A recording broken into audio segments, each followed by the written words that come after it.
Carrot பொரியல் பண்ணலான்னு plan பண்ணி எல்லாம் ரெடியாக வச்சுருக்கேன்.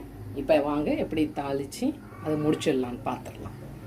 ஃபஸ்ட்டு எண்ணெய் காஞ்சிச்சு, கடுகு போட்டுட்டேன்.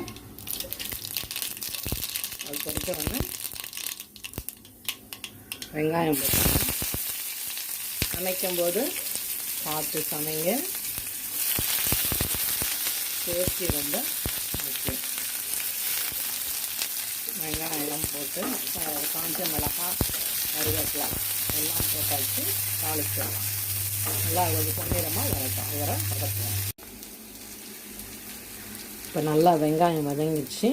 நான் அந்த கேரட்டை அரிஞ்சு வச்சுருக்கேன், கேரட்டை அதில் போட்டுக்கணும். அதில் போட்டு நல்லா ஒரு புரட்டிடுவேன். அதில் கொஞ்சம் மஞ்சள் பொடி நீங்கள் போட்டுக்கலாம், நல்லாயிருக்கும்.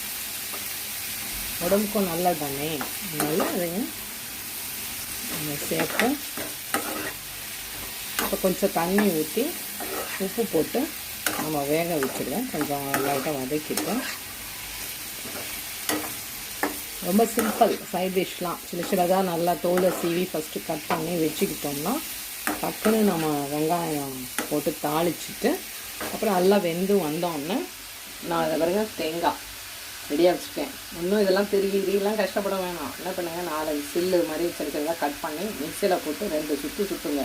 பாருங்க, நம்பவே மாட்டேங்க, திருகுற மாதிரி இருக்குது. இதை நம்ம ஃபைனலி போட்டு முடிச்சிடலாம். இப்போ நான் இதில் கொஞ்சம் தண்ணி ஊற்றி வேக வைக்க போகிறேன்.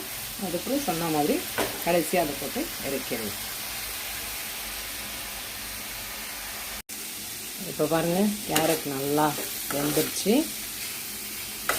இப்போ இதில் நான் இந்த தேங்காய் வச்சுருக்கேன்ல, அதை அதில் போடுறேன். போட்டு நல்லா திருப்பி விட்டுறேன். வேண்டியதுதான்.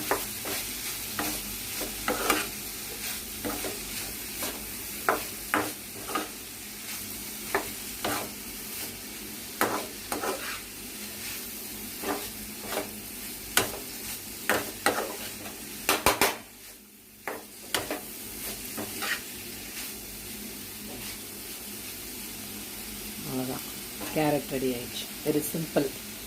ஸோ நீங்களும் இந்த மாதிரி குக் பண்ணி நல்லா சாப்பிடுங்க. நம்ம வேறு ஒரு டிஷ்ஷோட மீட் பண்ணுவோம். தேங்க்யூ.